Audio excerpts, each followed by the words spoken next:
കർക്കിടക മാസത്തിൽ ഭക്തർക്ക് പ്രസാദമായി ഔഷധക്കഞ്ഞി നൽകുന്ന ഒരു ക്ഷേത്രമുണ്ട് മലബാറിൽ. പ്രസിദ്ധമായ മലപ്പുറം എടപ്പാൾ പെരുമ്പറവ് ശ്രീ മഹാദേവ ക്ഷേത്രത്തിലാണ് കർക്കിടക മാസത്തിലെ മുഴുവൻ ദിവസവും പ്രഭാത പ്രസാദമായി ഔഷധക്കഞ്ഞി വിളമ്പുന്നത്. റിപ്പോർട്ടിലേക്ക്.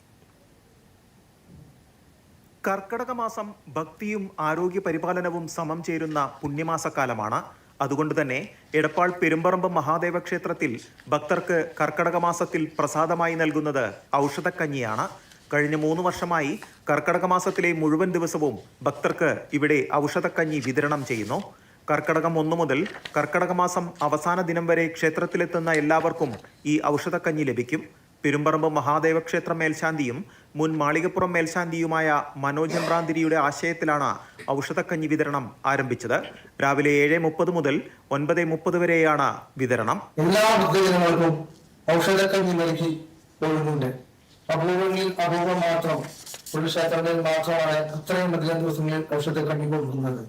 ഒരു ദിനചര്യയായി അത് ശീലമാക്കിക്കൊണ്ട് ആ ക്ഷേത്രം വളരെ ഭക്തിയോടെ ഭക്തർക്ക് വിളങ്ങുന്നുണ്ട്.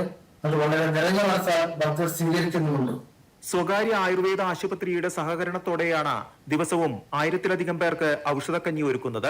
ശനി ഞായർ ദിവസങ്ങളിൽ ഊട്ടുപുരയിൽ തിരക്കേറും.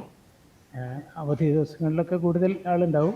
മറ്റു ദിവസങ്ങളിലും കുറേയധികം ആളുകൾ ഭക്ഷണം കഴിച്ച് പോകുന്നുണ്ട്. അങ്ങനെ വിജയകരമായിട്ട് ഇത് 3-ാം വർഷമാണ് ഇപ്പം ഇങ്ങനെ ഒരു മാസം മുഴുവൻ എന്നുള്ള രീതിയിലേക്ക് വന്നത്. 1500 ആളോളം വഴിപാട് ചേർക്കലുണ്ട്. അതിന് അവർക്ക് എല്ലാവർക്കും പ്രസാദം അതുപോലെ തന്നെ ഔഷധക്കഞ്ഞിയും വിതരണം ചെയ്യാറുണ്ട്. എല്ലാ ചിട്ടവട്ടങ്ങളും പാലിച്ച് പരമ്പരാഗത രീതിയിലാണ് ഔഷധക്കഞ്ഞി തയ്യാറാക്കുന്നത്. മാതൃസേവാ സമിതിയിലെ അംഗങ്ങളാണ് ക്ഷേത്രത്തിലെ ഊട്ടുപുരയിൽ ഭക്ഷണം വിളമ്പുന്നത്. മാതൃസമിതി അംഗങ്ങളാണ്. 7:30 തൊട്ട് ഭക്ഷണം കഴിയുന്നവരെ ചിലപ്പോൾ 9:30, 9:45, ചിലപ്പോൾ 10:15 ആവും തിരക്കിലൊക്കെ. അതുവരെ ഭക്ഷണം ഉണ്ടാക്കി വെച്ചത് ഫുള്ളും ഞങ്ങൾ എല്ലാവർക്കും കൊടുക്കും.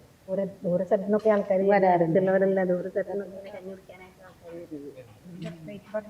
കൂടുതൽ ദൂര സ്ഥലത്ത് നിന്ന് കഞ്ഞി കുടിക്കാൻ. കർക്കിടക മാസാചരണത്തിന്റെ ഭാഗമായി വിവിധ ചടങ്ങുകൾ ക്ഷേത്രത്തിൽ നടന്നു വരികയാണ്. കർക്കിടകം 30-ന് അഷ്ടദ്രവ്യ മഹാഗണപതി ഹോമം, ഗജപൂജ, ആനയൂട്ട് അടക്കമുള്ള ചടങ്ങുകളും ഉണ്ടാകും. PR Harikumar, Doordarshan news, Malappuram.